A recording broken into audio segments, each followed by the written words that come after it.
Bonjour, j'ai le plaisir de m'adresser à vous, mais avant de vous délivrer mon message, j'aimerais tout d'abord vous lire une lettre. Cette lettre a été rédigée par un jeune homme de 17 ans, il y a de cela quelques bonnes années. Son nom, Yoni Netanyahou.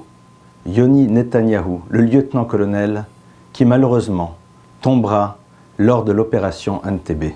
Voici sa lettre, 17 ans. L'homme ne vit pas éternellement. Il se doit de tirer profit de sa vie au maximum. Je ne veux pas arriver à un certain âge, regarder autour de moi et découvrir soudain que je n'ai rien construit ni créé. Je ne veux pas ressembler à certains hommes qui grouillent et volent comme des insectes, ne faisant jamais rien, pris par la routine de leur vie. Ces hommes descendent un jour dans leur tombe, en ne laissant derrière eux que leurs enfants qui reviendront à leur tour sous cette pseudo-existence improductive. Je dois être conscient que ce n'est pas au moment de ma mort que je devrais rendre compte de ma vie. À chaque moment de ma vie, je dois pouvoir me dire « j'ai fait ceci et aussi cela ». Je dois tendre en tant qu'individu vers la perfection dans ma vie.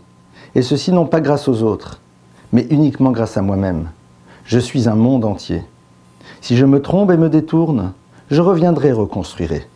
Il n'y a aucune raison que la tour que je construis autour de moi, de ma personnalité, de mon caractère, ne s'élève pas jusqu'au sommet. La mort, c'est la seule chose qui me dérange. Elle ne me fait pas peur, mais elle m'intrigue. Elle ne m'effraie pas, car je ne donne pas beaucoup de valeur à une vie sans idéal. Et si je dois sacrifier ma vie pour réaliser cet idéal que je me suis fixé, je le ferai avec joie. Yoni Netanyahou. Si aujourd'hui, j'ai envie de m'adresser à vous, c'est pour une raison très simple. Cette lettre qu'un jeune homme de 17 ans a rédigée pourrait être votre lettre.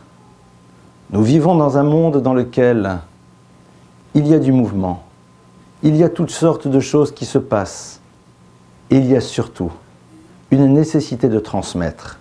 Alors nous pensons que la transmission, ce sont les personnes plus âgées. Bien sûr, elles en ont la responsabilité, mais vous, qui êtes ceux que l'on appelle les jeunes, non plus des enfants, ceux qui ont déjà 18, 19, 20, 21, 22, 23, 24, 25, voire un peu plus d'années, vous avez déjà votre expérience de vie. Vous êtes passé par différentes situations. Vous y avez réfléchi. Et peut-être que vous avez envie de dire quelque chose à vos petits frères et à vos petites sœurs. Et c'est ainsi que naît ce projet. Lettre à mon petit frère, lettre à ma petite sœur. Ce projet dans lequel chacun d'entre vous va peut-être se saisir de son clavier, de sa plume, que sais-je, et commencer à réfléchir à une chose.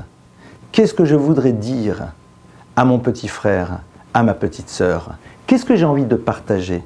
Qu'est-ce que j'ai envie de donner? Non pas peut-être comme conseil, mais pourquoi pas sur ce qu'il y a à faire et parfois sur ce qu'il ne faut pas faire.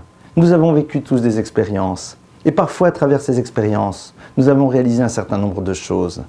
Alors, il y a ici ce que j'appellerais déjà un devoir de transmission, un devoir de partage. Imaginez-vous que cet enfant que vous voyez dehors et qui est en train d'aller dans un mur vers des situations toxiques, soit votre petit frère, votre petite sœur, vous lui direz quoi? Fais attention, tu sais, ce n'est peut-être pas la meilleure des choses. Moi aussi je suis passé par là. J'étais dans mes illusions, dans mes rêves. On m'avait fait croire à certaines choses. Et au bout d'un moment, la réalité m'a montré que ce n'était peut-être pas cela que j'aurais dû faire. À certains diront, mais il faut faire ces expériences. Mais je vous rappelle que si les bleus au corps disparaissent, les bleus à l'âme prennent beaucoup plus de temps pour ne plus être présents dans notre corps et surtout dans notre cœur. Alors voici ce projet. Ce projet vous appartient, il est le vôtre. C'est vous qui allez pouvoir véritablement le développer, le construire, l'amener au bout. Rédigez chacun d'entre vous une lettre. Dites ce que vous avez envie de dire à vos petits frères, à vos petites sœurs. Partagez avec eux ce que vous ressentez, ce qui pour vous est important et fondamental. Nous essayerons peut-être d'en faire un livre, mais ce qui est important, c'est de s'asseoir devant sa feuille blanche, symbolisée parfois par une tablette, par un ordinateur, que sais-je, et réfléchir. Qu'est-ce que j'ai envie de dire? Qu'est-ce que je veux partager? Qu'est-ce que je veux transmettre? Ce projet-là, nous allons le monter, nous allons le construire, mais vous allez véritablement le réaliser. Vous en êtes les acteurs principaux.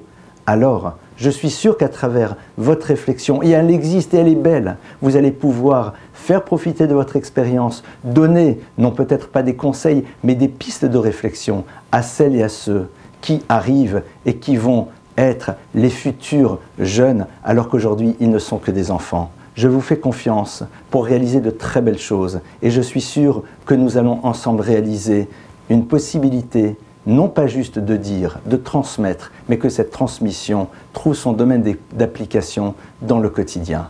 Pour cela, de la technique bien sûr. Alors c'est très simple. Il y a un site, lettres-à-mon-frère.com. C'est facile, c'est simple, lettres-à-mon-frère.com. Saisissez-vous de vos claviers, commencez à écrire, transmettez, nous partagerons et nous ferons exister. À très bientôt et bon courage.